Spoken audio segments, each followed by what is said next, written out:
kali ini ketemu dengan lurahnya, kepala desanya, ternyata juga banyak naskah-naskah yang masih butuh pembacaan ulang, masih butuh penafsiran ulang, dan mungkin penerjemahan dan penafsiran ulang terkait dengan siapa itu Mbah Kali Kuning, Mbah Lampah, terus kemudian suatu kaitan. Tentunya diskusi ini tidak hanya berkisar itu saja, banyak perspektif yang nantinya akan kita peroleh dari pemateri yang tentunya punya effort yang tinggi terhadap budaya dan sejarah Islam juga. Ini terbuka umum sebenarnya, siapa saja, tidak mesti orang yang menggeluti sejarah, siapapun bisa. Nah, Islam itu milik kita semuanya dan budaya juga milik kita semua. Islam itu tanpa budaya juga tidak bisa tertransmisikan dan terdistribusikan di kita. Jadi bagaimana kemudian budaya Islam itu bersinggungan dan berjalan bersama. Nah, oleh sebab itu berangkat dari buku ini sudah. Ini buku Islam Banyumas, manuskrip sejarah dan lokalitas, dan tentunya hasil-hasil riset yang lain yang disusun oleh Kang Wahyu Cahyadi, terus Kang Burhanuddin dan Kang Bubi dan saya sendiri. Ini kita kemudian ngobrol banyak, nantinya harapannya adalah bagaimana ini menjadi sebuah ide gerakan yang produktif yang ke depan akan kita bersama-sama membongkar sosok-sosok penting, sosok-sosok yang punya kapasitas intelektual atau kapasitas keagamaan yang kemudian punya pengaruh besar bagi kehidupan keislaman di dunia. Nah, oleh sebab itu siang hari ini hadir juga Pak Ahmad Saifuddin. Ya, beliau menulis buku 17 Ulama Banyumas. Saya ketemu berarti kedua kalinya dengan beliau. Yang pertama di pihak Kasuta di acara Pondok Pesantren Ahmad Jahlan itu drama. Ini menjadi sambung silaturahmi juga. Jadi selain Pak Saifuddin juga ada Kang Burhanuddin selaku penulis juga buku dan Kang Bubi. Jadi untuk mempersingkat waktu, ini gimana Kang Wahyu mau berbarengan di depan atau berbarengan aja ya? Monggo pada Pak Ahmad Saifuddin dulu. Kemudian Mas Muhammad dan Mas Syauqi, Mas Hub untuk maju ke depan.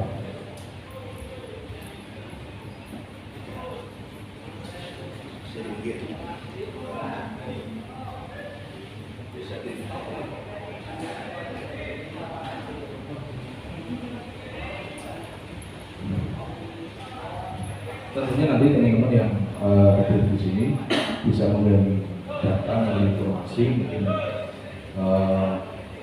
bertanya atau berdiskusi terhadap kita pemateri kita pada siang hari ini nanti. Oke, untuk materi pertama atau diskusi pertama kita akan dengar bersama-sama penyampaian dari siapa dulu yang pertama? Mas Burhanuddin juga gitu. Representasi penulis buku dulu. Jadi Kang Burhanuddin yang pertama, nanti dilanjut Mas Bubi, terus Pramukas Mas Bubi. Masing-masing yang bicara saya beri waktu yang maksimal 15 menit lah. Saja. Nanti setelah itu kita bisa lanjut ke forum diskusi. Monggo Kang Burhanuddin, waktu dan bersilakan. Assalamualaikum warahmatullahi wabarakatuh.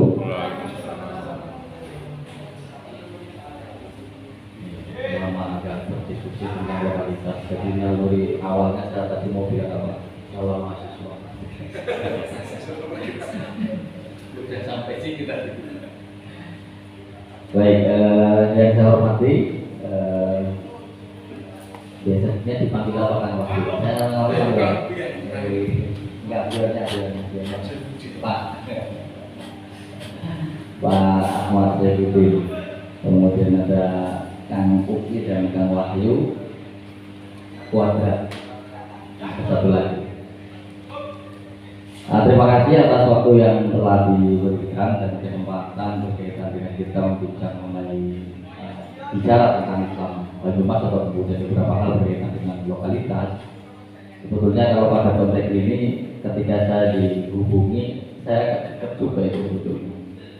Dekatnya apa? Karena saya sedikit tahu tentang teman-teman banyak yang konsen di sana dan lebih serius. Karena kalau saya itu kultural, geremak, yang mana dalam beberapa prosesnya belum tentu bisa dikonfirmasi sebagaimana yang ditemukan oleh kedua narasumber kita, khususnya kan Saidudin beserta yang ketiga. Akan tetapi ini karena judulnya memang bicara konteks lokalitas, kadang-kadang ya memang harus ada yang tidak bisa dipertanggungjawabkan secara nasional. Karena apa? Setiap alur yang kemudian terjadi di masyarakat kita, banyak hal yang kemudian sebetulnya diiringi dengan kita cerita di mana kemudian kita temukan di lapangan, tapi kadang-kadang tidak ada dalam sebuah naskah. Nah, ngomong tentang Banyumas, kalau saya kenal Banyumas pertama kali ya karena kebetulan saya aslinya Kebumen. Ya. Kenal Banyumas saya pertama kali ketika bersinggungan dengan satu nama tokoh yang namanya Syekh Waridin. Satu nama tokoh dan kayaknya di bukunya ada kemarin saya nulis apa yang saya ya di situ. Di situ. Syekh Waridin. Itu berangkat dari tradisi keluarga yang hanya sekedar ziarah kayak gitu. Jadi kalau saya Waridin saya kenalnya di daerah Gopong, tapi lambat laun saya tahu berikutnya ternyata ada di daerah Kroya juga, maksudnya makamnya. Nah, saya mengawalinya dari sini karena ini berasal dari satu pengalaman yang menurut saya kemudian menarik adalah bahwa ada satu aktor yang luar biasa bicara konteks Banyumas dengan perspektif saya ketika ngobrol dengan juru kunci pada saat itu. Kalau dari almarhum bapak saya nggak pernah cerita, hanya saja saya tertarik dengannya.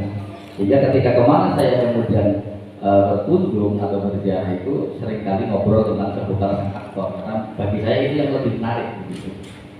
Nah, ketika saya ngobrol tentang satu tokoh ini ternyata dalam versi si guru kunci justru orang-orang Banyumas jarang yang ke sana. Saya ingat persis itu. Orang-orang Banyumas jarang yang ke sana kecuali daerah Tampak Subyung. Saya ingat persis itu kalimat yang lalu begitu. Oh berarti ini jangan-jangan sang aktor kurang populer di sana, gitu. Atau jangan-jangan memang tidak pernah tersentuh dalam konteks lokalitas Banyumas. Lambat laun ternyata mungkin takdir mengatakan arah dari kegelisahan saya ternyata tanpa diduga yang awalnya saya tidak berpikir untuk kuliah kalimatnya nyasar karena itu hari terakhir pendaftaran yang kemudian berkembanglah waktu saya pahami gelitik saya nuansa yang saya pahami itu ternyata saya ini memang benar, saya tidak pernah dengar ada orang ngobrol tentang satu tokoh ini di daerah Banyumas, terutama kita bicara misalnya lingkungan saya adalah Batu Raden, kemudian Ilomo, kemudian Purwokerto dan sekitarnya. Nah, karena waktu itu saya belum bisa main jauh, sepeda nggak punya, gitu kan. Tapi paling tidak di lingkungan kampus saya kan bersinggungan dengan banyak orang yang mana ternyata memang tidak banyak berbicara tentang sang aktor. Bahkan ada kajian sejarah Islam lokal sekalipun tidak ada sebutannya. Melayunya Solo, Jogja, Banyumas, Cikaka juga nggak muncul pada saat itu. Nah, makanya ada satu kebahagiaan tersendiri ketika tiba-tiba hari ini ada kartun yang membahas tentang itu. Itu di zaman siapa? Kayaknya ada Pak Bupati yang itu. Berbicara tentang itu. Nah, kembali dalam konteks Islam, tokoh yang berikutnya yang saya kenal pertama adalah ini Syekh Abu Hurairah. Di daerah saya kebetulan ada kebinasannya. Makanya saya memahami beliau secara wali itu ya dari satu pejuang yang luar biasa walaupun tidak berhasil berdakwah sampai tuntas di daerah saya. Tanpa disangka ternyata selain Purwokerto sebelah dengan perempatan Karangjamu. Saya ingat kalimat dari juru kunci itu. Di mana ada nama Karangjamu pasti bersinggungan dengan nama Syekh Abu Hurairah. Katanya begitu. Udah saya yakini aja percaya. Akhirnya saya utek-utek di situ ya dekat Al-Hidayah. Ternyata betul ada. Ini mensugesti saya berarti benar ini tokoh besar ini. Sampai kemudian saya jadi tertarik mencoba menyelami, tapi sayangnya ini buat teman-teman mahasiswa khususnya sayangnya saya lemah di tulisan, tapi saya senang sharing. Bahkan sampai suatu ketika di kampus pernah ada ketika sampai dosen itu ada kajian tentang Islam juga. Ternyata sang peneliti juga, dan penelitiannya sudah itu besar, tidak menyinggung dua aktor ini sama sekali. Uniknya itu, ini kayaknya ada yang luput. Sekali demi itu tidak luput. Tapi cikakan muncul. Maksud saya begini, apakah karena ini berasal dari satu literasi yang tidak ada, atau memang peneliti tidak berhasil menemukan, atau memang tidak mencari? Karena saya ingat presentasinya pada satu di hotel dan saya hadir sebagai peserta, makanya bisa ngobrol. Ini kayaknya perlu saya tambahkan informasi. Menjadi benar atau tidak dalam konteks penelitian, tapi saya kira apa yang tadi dipresentasikan ada yang tingkat. Nah, makanya kemudian ketika kita bicara Islam bagi Mas, saya juga jadi ingat satu kalimat yang menarik menurut teman saya yang suka belajar ngaji ya ke daerah Jawa Timur.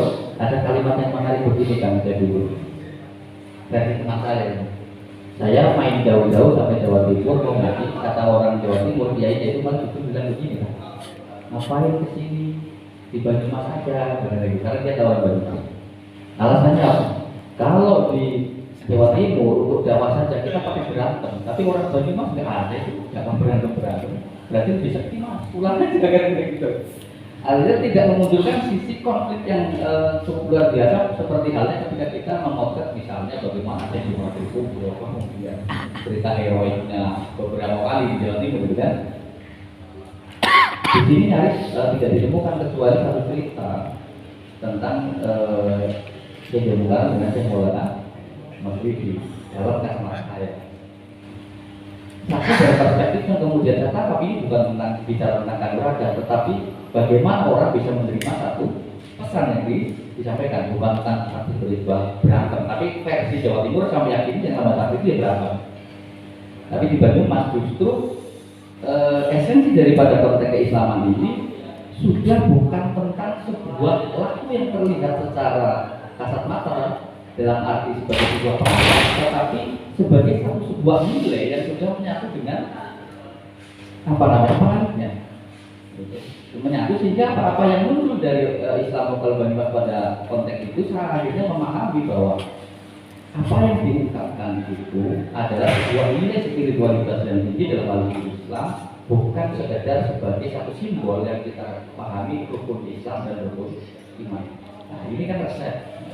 Itu yang kemudian saya pahami sebagai konteks betapa hebatnya Islam, pengamal Islam dalam konteks Banyumas. Tentunya kemudian dalam perkembangannya memang banyak varian, tetapi spiritnya ini yang kemudian menjadi unik adalah konotasi konotasi ikhlas yang kemudian muncul dengan simbol apa itu? Saya kalau ngomong gampangnya cap belaka, awor. Belaka pakom gitu ya. Artinya ngomong dengan tegas, ngomong dengan lugas itu bukan sebagai sesuatu yang ingin menyakiti. Ini adalah sebuah kejujuran yang berangkat dari sebuah ketulusan. Karena dengan keterbukaan itulah kemudian maka Islam bisa dipandang sebagai sesuatu yang merepresentasikan banyak hal, tidak menjumlah. Nah inilah yang saya temukan. Makanya kemudian saya penasaran dari bahasa ini, saya penasaran. Saya mulai inventaris beberapa aktor-aktor yang menurut saya menjadi bagian dari sumber Islam. Akhirnya saya mulai kenal dengan Syekh Mahmud Wali. Akhirnya saya mulai bergeser ke Jombor. Dengan Mas Somad. Kemudian itu ada keturunan itu dan beberapa yang lain. Tetapi ketertarikan saya itu bergeser lebih jauh. Bicara yang lain banyak ke timur, saya ke barat, saya Sundoko. Saya ke Cirebon akhirnya, dan ternyata sinkron. Tanpa juga saya ketemu dengan yang namanya Sultan Inuddin yang bercerita banyak, tapi yang verbal beserta dengan arti dalamnya. Itu tahu dari Cirebon Kasunanan ini yang mudah apa namanya itu Kanoma itu pun tidak disengaja karena sangat darah ruci. Nah, singkat cerita saya makin banyak informasi tentang Banyumas, bahkan cerita tentang kaitannya satu tokoh yang langsung malu. Malah lebih dikenal di sana, begitu pikir saya kan. Sampai suatu ketika kampus UIN mau jadi UIN Syekh Maktum Wali dan akhirnya menjadi Yai Purwokerto, saya ingat itu orang-orang akademisi mencoba menyematkan nama itu dengan catatan berhasil menemukan geografi itu paling dari nggak berhasil juga. Nggak berarti juga yang ada menduga-duga, ada nama yang identik dengan terahnya Saja Barang, ada yang identik dengan terahnya Sunan Bonang misalnya. Tapi uji hipotesisnya tidak bisa dijawab. Nah, makanya jadinya kayak ini berkali. Makanya kemudian dari beberapa hal ini ternyata ada keterputusan sejarah secara manusia barangkali. Makanya ternyata ketika di Cirebon itu ada cerita begitu, saya jadi semakin semangat ya sebagai satu apa motivasi pribadi sebetulnya ketika kita bicara tentang Islam Banyumas. Pulang saya mulai geser lagi naik ke daerah mana itu Banar Agung ya. Ya sekarang Banar ya. Yang banyak menitnya. Ya saya coba itu sebetulnya hanya ikhtiar pribadi. Karena saya pahami Banyumas ini pengaruhnya sangat netral. Mau dibilang sebagai satu peradaban besar, misalnya kita nyebut Jawa Timur, kita sebut katakanlah Demak, Majapahit, kemudian Demak ada Mataram, yang nggak amat deh, gitu kan? Ketika kemudian kita coba berangkat dari Jawa Barat itu sebagai satu konsekuensi keislaman, misalnya ada Syarif Hidayatullah gitu kan, dari Barat sana, yang nggak amat, konsisten dengan warnanya, tapi nilainya dapat gitu kan? Konsisten dengan warna, tapi nilainya dapat. Nah, pada ranah itulah kemudian saya kira bicara Islam Banyumas menjadi satu yang kemudian menarik. Bahkan saya pernah buat satu pertanyaan begini dalam kajian sosiologi khususnya sejarah. Kira-kira ini mungkin nanti teman-teman yang punya jawaban. Sebuah negara itu diawali dari negara yang besar atau satu wilayah yang kecil. Ini kalau kita kembalikan pada konteks ilmu sosiologi ya dari yang kecil menjadi besar. Maka muncul satu pertanyaan, kira-kira Kedirinya Singosari lebih dulu apa lebih dulu yang Jawa Timur, jadi apa itu kerajaan yang cukup besar. Ternyata di samping kita juga ada Singosari, kan? Kira-kira Singosari sini dulu apa yang di Jawa Timur, gitu loh. Dan beberapa nama-nama lain yang menurut saya menjadi satu imperium besar pada zaman itu. Terlepas kita bicara hari ini konteks Islam, tapi tidak bisa kemudian kita pisahkan. Apalagi ketika kemudian dalam satu kesempatan ketika saya kuliah S2 di Semarang, saya mau mencoba buka naskahnya Sunan Kalijaga terkait Solo Malang Sungsan. Saya kaget itu langsung beli satu, gitu kan? Ini mungkin juga problem bagi teman-teman pegiat naskah ya. Jadi naskah-naskah itu kan ya sakral dianggap sakti, jadi untuk buka itu syaratnya luar biasa, mahal itu. Dan ternyata itu tidak hanya terjadi pada sebuah naskah. Saya ingat betul ketika saya berkesempatan saya jadi barang di Abdilawet, itu kan ternyata pas pertama baru kemudian ada tempat lagi yang gitu. Syarat untuk berikutnya itu juga bisa. Lagi mana itu? Saatnya memang sangat luar biasa, terlepas kemudian sekolah ini berat, tapi mungkin ada makna lain yang disiapkan oleh Tuhan untuk memahami kemurnian dari sebuah teks atau misalnya tempat tertentu dengan cara tradisional. Makanya kemudian kembali pada konteks Islam Banyumas, saya tadi terus terang tertarik dengan ini kan. Saya agak kurang pengalaman dengan kondisi itu juga kalau Banyumas. Barangkali justru berangkat dari sini ada tersinggung, ada singgungan positif dari aktor, karena yang biasanya agak sulit adalah menyatukan beberapa tokoh dari segmen-segmen yang berbeda menjadi satu informasi penting yang searah. Nah, mungkin ini bisa menunjukkan dari tadi sudah semangat betul berbeda dengan itu. Karena dalam beberapa hal ini masih terputus, hanya dari besarnya saja ketemu. Misalnya kayak Orde dengan Tilongok dengan yang lain.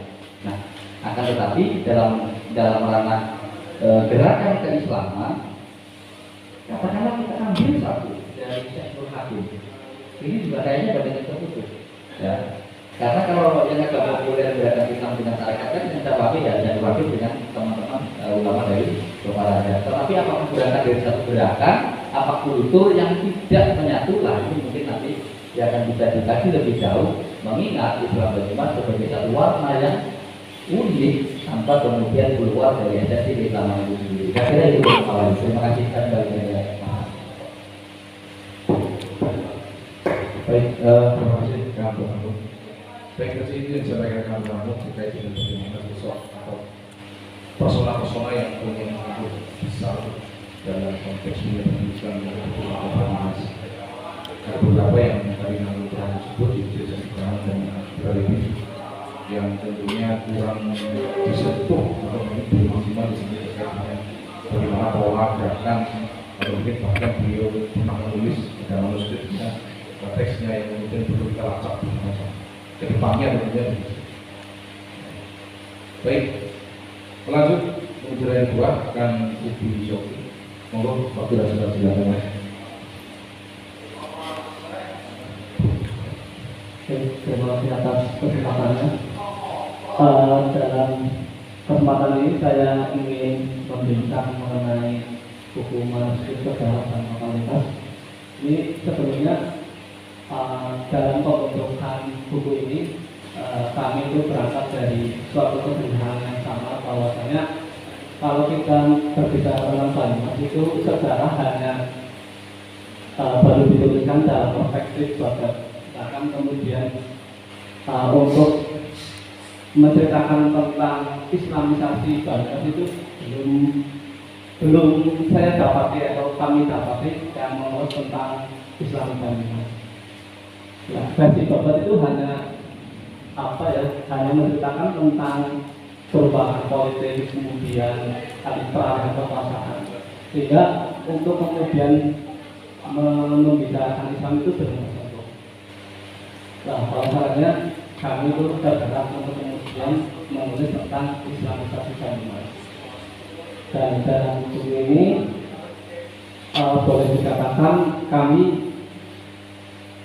ingin bergerak secara perlahan kemudian dan masif juga. Yang saya tulis di dalam buku ini seputar mengenai Syekh Abdul Wali, kemudian Marhum Hakim, Masjid Sikakak, dan Mahmud Harto. Saya mengawali titik saya di Syekh Abdul Wali itu karena secara geografis itu saya dengan makam Syekh Abdul Wali itu berdekatan, ya saya itu yang saya tulis mengenai Syekh Abdul Wali itu memang benar apa yang dikatakan Pak Hamid dari segi sejarah itu Syekh Abdul Wali masih kekurangan dokumen-dokumen yang kemudian itu sebagai penguat yang secara gampang itu para akademisi yang kemudian dalam proses para alihan nama UIN itu ketika benar memang Syekh Abdul Wali itu utusan genap, apakah ada entah itu naskah atau surat yang kemudian menceritakan bahwa Syekh Abdul Wali itu memang benar utusan dari Basana. Itu yang kemudian menjadi oleh para akademisi itu sebagai kekurangan, sebagai dokumentasi sama. Namun jika mengutip pendapatnya Prof. Kunto Wijoyo itu ketika dokumentasi itu tidak ada, maka kemudian cerita tutur itu bisa diperkuat karena hakikatnya baik itu secara babat dan cerita tutur itu memiliki nilai kebenaran yang masih subjektif. Jadi bahkan Prof. Kunto itu mengungkapkan bahwa sejarah itu intersubjektif di antara tengah fakta dan kemudian tengah subjektif antara penuturnya dan dengan penutur yang lain. Terus kemudian namun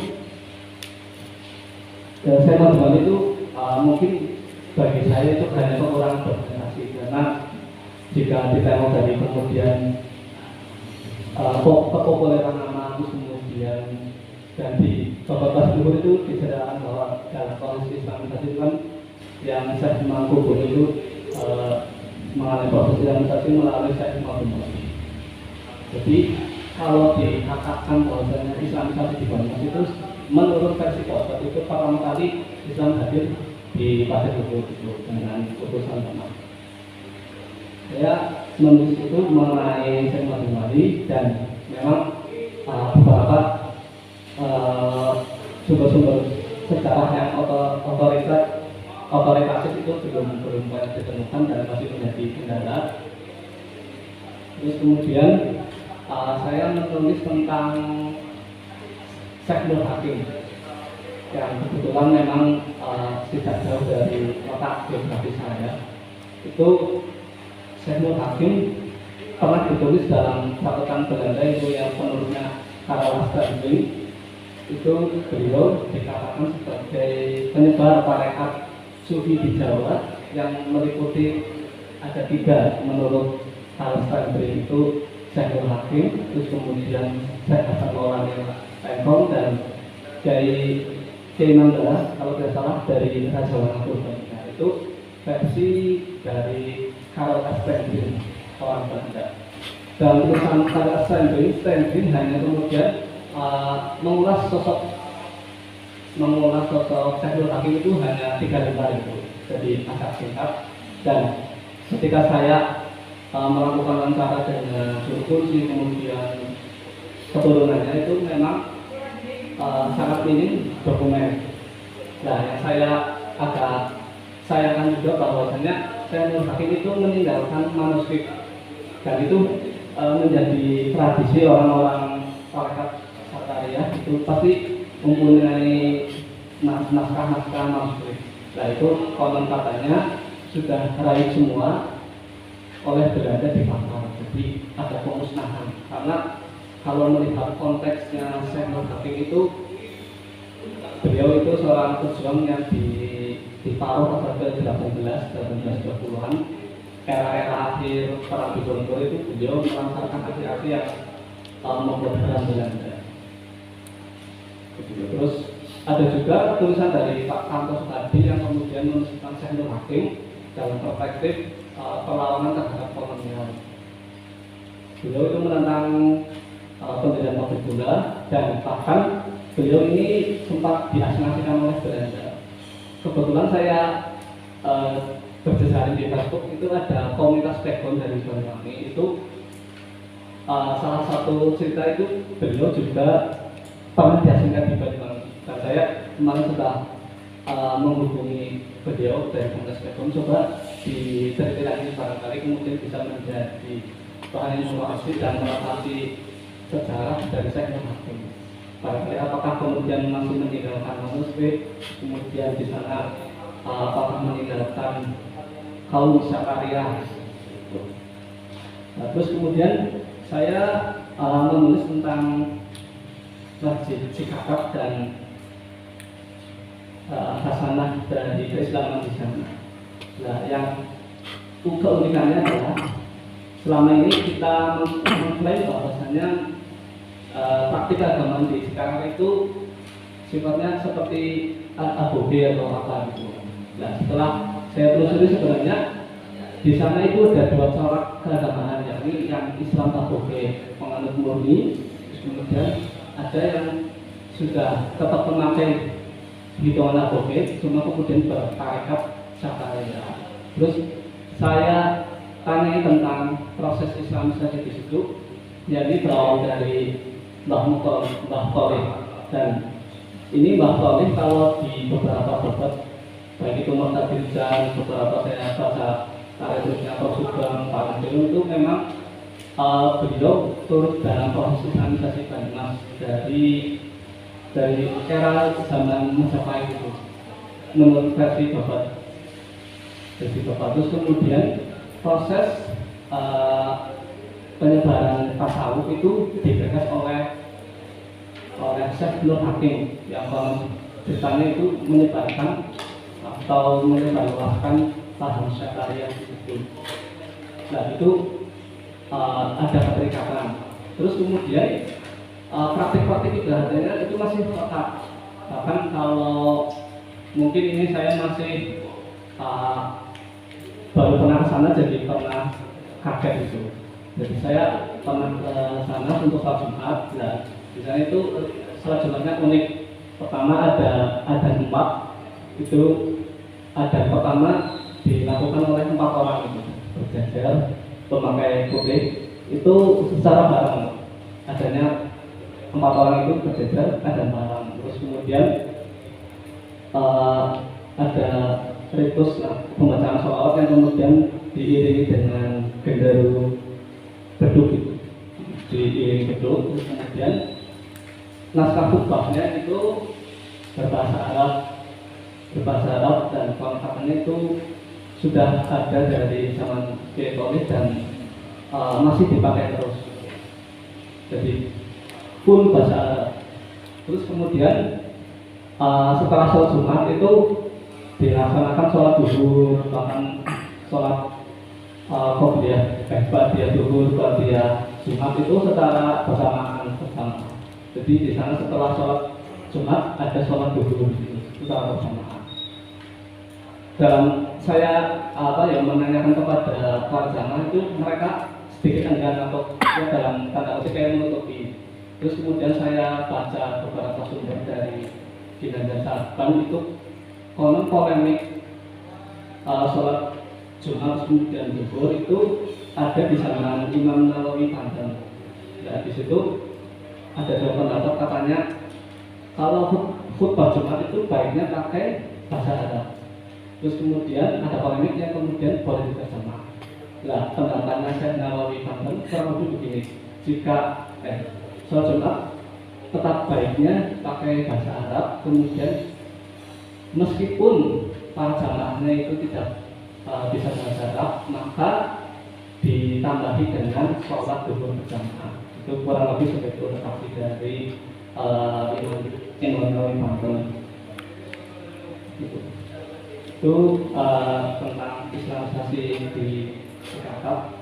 Terus kemudian saya melanjutkan tentang Mbah Muharto. Mbah Muharto ini sosok kasepuhan Kali Tanjung di Desa Tanpa Tegar. Kalau teman-teman lekat desanya itu, kalau teman-teman tahu SMK Diponegoro Rawaklo itu, sebelum SMK itu ada gang masuk ke sana, yaitu Desa Tanpa Tegar. Di situ ada komunitas Islam Jawa yang pakaiannya hampir mirip dengan porter di Jatilawang ya. Dan itu cara keberislamnya benar-benar yang dalam perspektif kita itu kejawen. Saya kemudian berwawancara dan menuliskan yang salah satu coraknya itu unik. Jadi